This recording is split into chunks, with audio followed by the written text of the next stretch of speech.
होती है और वो हमको अनुपात भी इसमें दिया है। तो अनुपात हमको कितना दिया है? 2:3। क्या दिया है? 2:3। अब हमसे कहा उस बिंदु के निर्देशांक बताइए।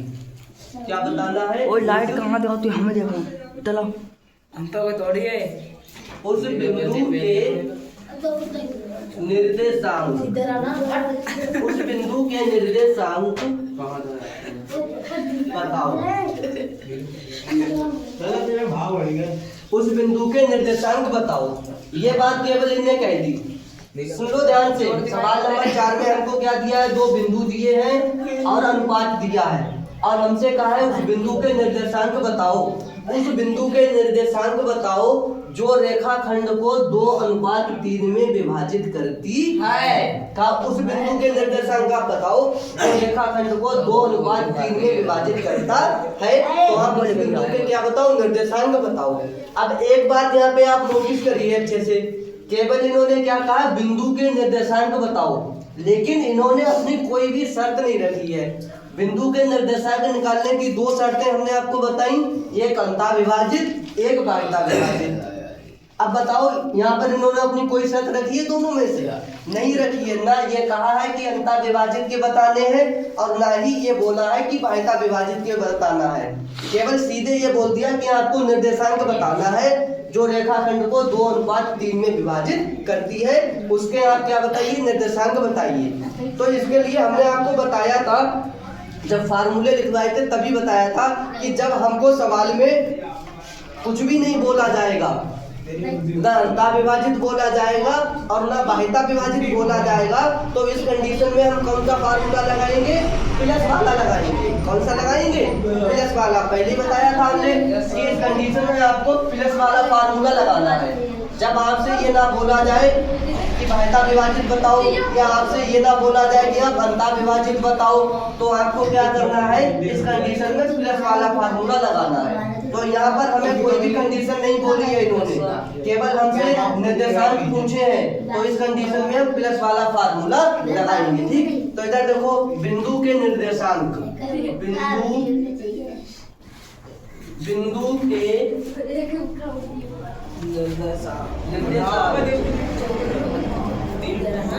निर्देशांक का फार्मूला लगाइए। आप देखिए बिंदु के निर्देशांक का फार्मूला कैसे लिखते हैं। आपको अभी हमने ट्रिक बताई थी कि पहले आपको क्या लिखना है? IMI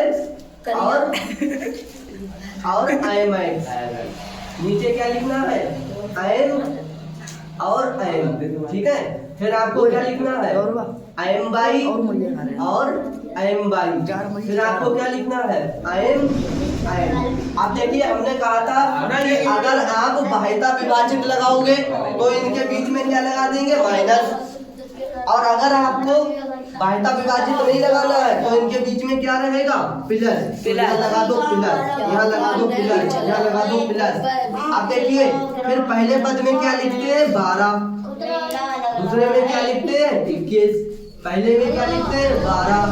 दूसरे में क्या लिखते हैं? 21। और नीचे क्या रहेगा? 12 12 12 12। बस ये हमारा फार्मूला बनके तैयार हो गया। ट्रिक आपको समझ में आ गई? पहले आपको IMX लिखना है, फिर आपको IMY लिखना है, नीचे IM लिखना है, IM लिखना है। अगर आपको अंतः विभाजित लगाना है तो प्लस का लगा दो इनके बीच में चिन्ह।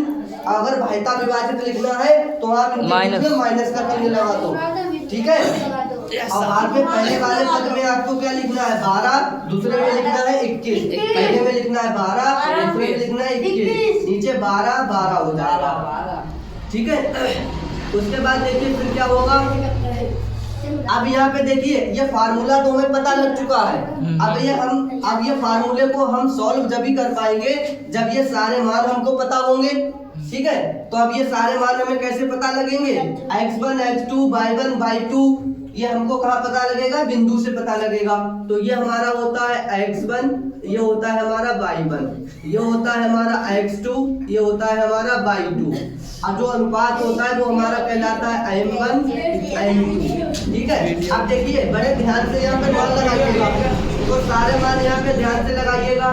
देखिए m1 का मान बताइए क्या है 2, तो m1 का मान हो गया 2। x2 का मान बताइए क्या है 4, तो x2 का मान हो गया 4। फिर क्या हो जाएगा यहाँ पे प्लस m2 का मान क्या है 3 गुणा x1 का मान क्या है माइनस का 1। सुन लीजिए इधर ध्यान से। अब देखिए m1 प्लस m2 क्या है, m1 का मान है 2 प्लस m2 का मान क्या है 3 कामा। ऐसे यहाँ पर लगाइए सारे मान। m1 का मान क्या है 2, तो m1 का मान लगा दो 2 गुणा y2 का मान क्या है बताइए -3, तो यहाँ लगा दो -3 प्लस m2 का मान क्या है 3, तो यहाँ 3 लगा दो।